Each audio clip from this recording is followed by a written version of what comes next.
Hey guys, Bad Infos here with a top 5 video. Here I'll show you my picks for the best games of 2012. 2011 and 2013 are the best years for video gaming ever. Well, what about 2012? This year is fantastic too because it contains one of the most impactful games in my life. Stick around to find out which one it is. After a lot of thinking, these are in my opinion the 5 best games released in the year 2012.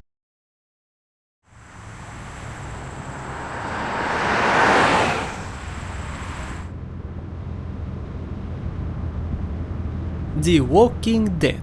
The first episodic game I feature in a top 5 list, but certainly not the last one. I don't like episodic games. I hate having to wait for content a year in advance. Yeah, that's how much it normally takes for a full game to release after the first episode comes out. That's why I always wait for a full game to come out and then I play it. The Walking Dead used to be an amazing TV show in seasons 1 and 2. It was actually my favorite, but nowadays it's a shell of what it used to be. Highly repetitive, no real goal, boring characters and flawed plot. Is the exact same with the Walking Dead games. The first one, which is the one on my list, is the only good game. Oh sorry, did I say good? I meant incredible. It's storytelling at its finest. I care about all the characters, well except you.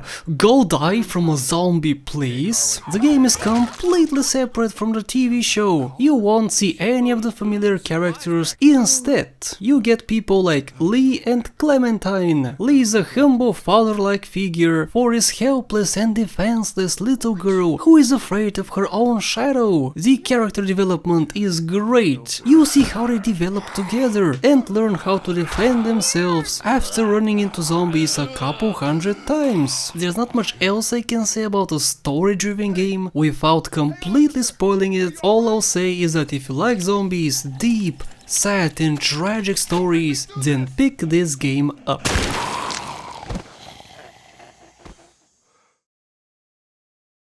Okay, you know how this story starts. In the beginning, there wasn't shit. Literally, nothing but void and darkness. And that's how the darkness liked it. The Darkness 2. This could possibly be the most underrated FPS game ever made. I'm very careful when using this word. Some people even say that the GTA games are underrated. Yeah, sure, multi-million-dollar games are underrated. Sure, Timmy, sure. The Darkness 2 is a hidden gem which not many have played. You control Jackie, the leader of the mafia. In its core is just another FPS. You pick up a gun, hide behind a wall and shoot a few people. That's the majority of the game. The twist here is that you're possessed by the darkness. It's a demon who gives you a few extra arms to play with. These arms are a treat to use. They can grab enemies, execute them to regain health, throw boxes at others and also have a mind of their own. So now you're probably saying that since they're so powerful, there's no point in using guns at all? Well, that's far from the truth. The extra hands also have weaknesses, and you can't only rely on them. Since the game is short, you can complete it 2 times in less than a day by having 2 different playstyles. You can have a unique experience in both playthroughs by choosing different upgrade paths. Once you're gonna put more points in the extra powers, the other you play as a coward by upgrading your defenses. The main focus here is the gameplay, which is amazing. If you play it for the story, you could get disappointed.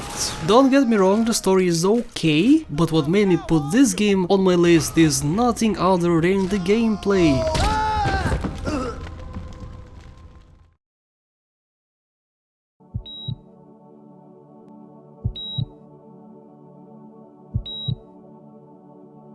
Katawa Shoujo. Whoa, hold on a second. Back it up. The hell is this Bad Infos? Have you been an otaku and weeaboo this whole time? Well, actually no, and I had to look up the words you guys use to describe anime fans. I am far from that. The only anime I have watched is Yu-Gi-Oh! And I have played not more than 3 visual novel games. Why is this here if I don't like like the look, feel and style of such games and TV shows, it's very rarely when I say that a piece of media has changed my life. But I think that I can safely say that Katawa Shoujo actually changed my life for the better. I know what you're gonna say. I see you rolling your eyes right now. But hear me out on this one, okay? I don't use these words lightly. In Katawa Shoujo you play as Hisao Nake, a typical Japanese lover boy who everyone wants as a boyfriend. There are 5 gorgeous girls who you can date and they're fond of you from the very beginning. Typical, right? Well, here's the twist. The game takes place in a school of disabled students. Hisao has a heart condition, Emi has no legs, Hanako has a huge burn on her entire body, Lily is blind, Rin has no arms, and Shizune is deaf and mute. The game showed me the everyday struggles these people have, how society views them as a burden and don't want anything to do with them. But you know what? These are just normal people with real emotions and feelings. Just like you and I, they can love, get excited about events, grades, good weather, like to go on walks and so on. That's why I treasure this game so much. It completely changed my view on disabled people and I actually made an effort to interact with one. I have a deaf and mute neighbor. I actually learned a few words of sign language just to speak to him, all because of Katawa Shoujo. He got ecstatic when I showed it to him. After finishing the game my life felt different and I started to appreciate disabled people more. I know it sounds cheesy but I don't care. That's exactly how I feel.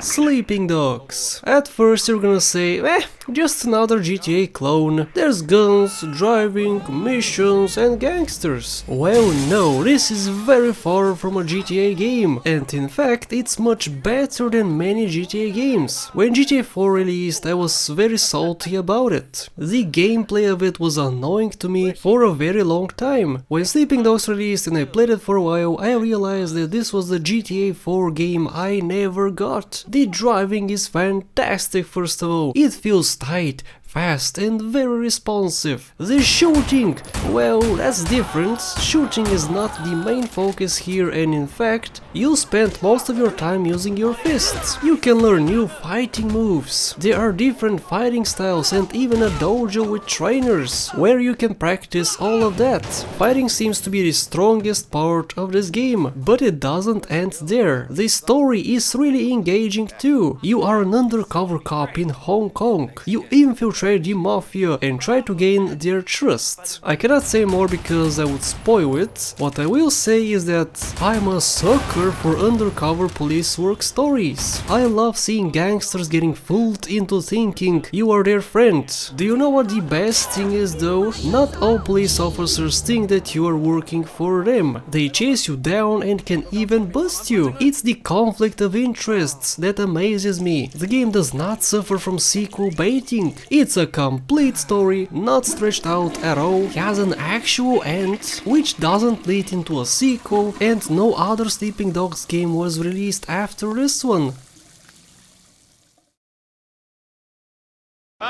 To my brother Riley for getting his pilot's license. Where the hell is that motherfucker? Far Cry 3. I played every single Far Cry game and I can safely say that this one is miles ahead of all the other ones. The first one was okay, but got very hard later on and I abandoned it. Far Cry 2 was terrible and extremely repetitive. Far Cry 4 was Far Cry 3 but with a different setting. Primal was incredible but for different reasons. Far Cry 5 should have been called Side Mission the Game, repetitive and filler content galore. Well, what about Far Cry 3? If you watched my top 5 video of 2007, you would know that an island is my favorite setting in a video game. I love the colors, weather, peacefulness of the islands. Well, peacefulness is a strong word here because they're pirates everywhere who want to shoot you and kill you constantly. The game is lacking only in the story department. It's not bad per se, but it's a bit generic, I think.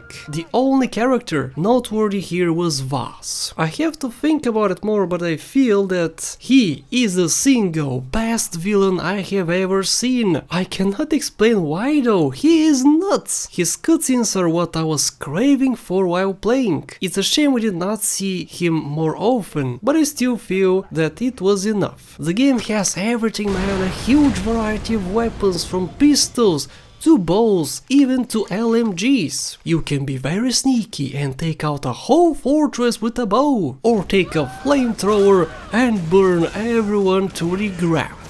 Again, like I have stated before, the freedom in what you can do in a video game is what I love the most. Don't wanna do main missions? Well, great, go hunt, upgrade your gear, climb radio towers, fly a plane, swim, find rare loot, or go battle an alligator. All very fun tasks. I have zero complaints of the game. I know I use this word a lot, but I'll do it again. It's a masterpiece and the best one in the series. No Far Cry game will ever be as fun as this one, I fear, but luckily we have this one, and now if you excuse me, I have some pirates to kill.